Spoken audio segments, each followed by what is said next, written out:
वंदे मातरम। नंदानगर पड़ता है चमोली उत्तराखंड के एक एरिया में।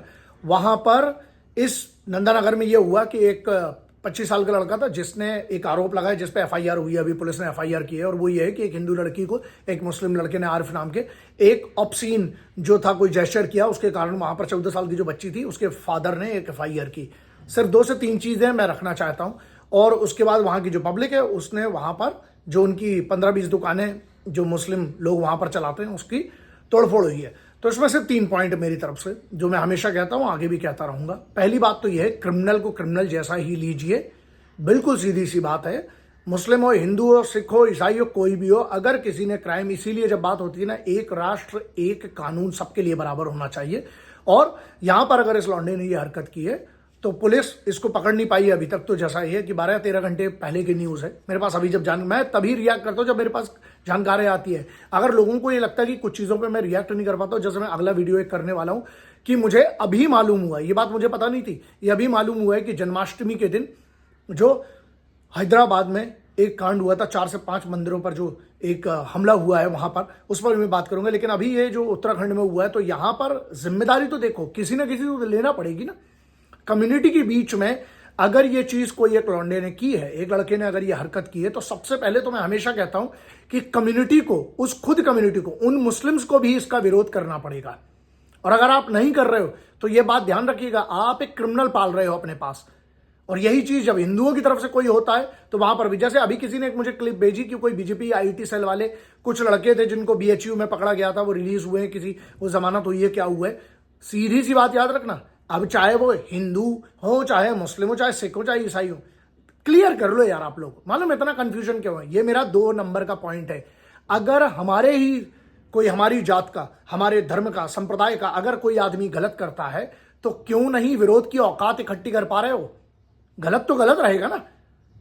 अगर एक बूढ़े मुस्लिम पर कोई लोगों ने, यहां देखो क्लियर करता हूं, मेरी पिछली जो पोस्ट थी, पिछला जो मैंने बात की थी वो थी कि एक बूढ़े को कुछ लोगों ने वहां पर मारपीट की जो मुस्लिम बुजुर्ग थे। मैंने अपनी बात उठाई, सही लोगों तक बात की, ट्वीट किया, टैग किया, वो लौंडे अरेस्ट हो गए। तो यहां बात यह है ना कि इसके लिए सिलेक्टिव मत बनो। अगर दम है तो फिर हर गलत को गलत कहो और हर सही को सही। तो समझ में आ गई। मेरा जो था दूसरा पॉइंट यह था कि आपको जिम्मेदारी लेना पड़ेगी, कम्युनिटी कोई भी हो, आपको, अगर वो मुस्लिम है तो मुस्लिम्स को भी इसके विरोध में खड़ा होना पड़ेगा। अगर कोई हिंदू है तो हिंदुओं को भी उसके विरोध में खड़ा होना पड़ेगा, क्योंकि यहां बात सिर्फ बच्ची की सुरक्षा की नहीं है। यहां बात यह है कि समाज के स्तर पर क्या गिरता जा रहा है। पहले ये होता था कि पड़ोसी के भरोसे अपने बच्चे छोड़ के जाया जा सकता था। आज क्या हो रहा है, वहां पर एक जो सलून की दुकान में ये लड़का है, उसने जो भी कर्म किया है, जो भी किया है, वो तो पुलिस का काम है। जब इन्वेस्टिगेशन जब बाहर आएगी, एफआईआर पे जब चार्जशीट जब पेश होगी तो मैं उस पर भी बात करूंगा। और तीसरा मेरा पॉइंट ये इंपॉर्टेंट है कि संयम भी रखना पड़ेगा। अगर आप वहां पर एक लड़के ने किया, उस लड़के ने किया, गलत है साला, उसको उठाओ। जो उसमें जिम्मेदार है सबको उठाओ। उसका वेरिफिकेशन क्या हुआ था सलून पे, दुकान में उसको रखने के पहले, तो उसको उठाओ, वो जिम्मेदार है, उसको और उसके मालिक को भी इस पर सजा होना चाहिए। क्यों नहीं किया अगर वेरिफिकेशन नहीं किया? और अगर फर्जी वेरिफिकेशन तो किस पुलिस थाने ने किया था, वो भी जिम्मेदार होगा। लेकिन बात यहां पर तीसरा पॉइंट ये, संयम क्यों खोते जा रहे हैं? अगर एक व्यक्ति ने किया तो वहां पर बाकी सब दुकानें क्यों तोड़ी जा रही हैं? अगर अवैध कब्जा है किसी का तो उसके लिए कानून है ना, उसके लिए पुलिस है, उसके लिए जिला के पूरा का पूरा प्रशासन है। तो इसलिए यही 3 पॉइंट मुझे रखना था। बाकी आप लोग बुद्धिजीव है, लेकिन जो यह हुआ है पुलिस को जल्द से जल्द कार्रवाई करना चाहिए। नहीं है तो मैं इस पर मेरा काम है ना आवाज उठाने का। लेकिन सिर्फ इतना याद रखना, सिर्फ आवाज उठाने का नहीं, और भी बहुत सारे काम होते हैं। कंपनीज चलाना है, वहां पर जो एम्प्लॉइज है उनकी तनख्वाह भी देना होती है, उसके लिए काम करना पड़ेगा ना।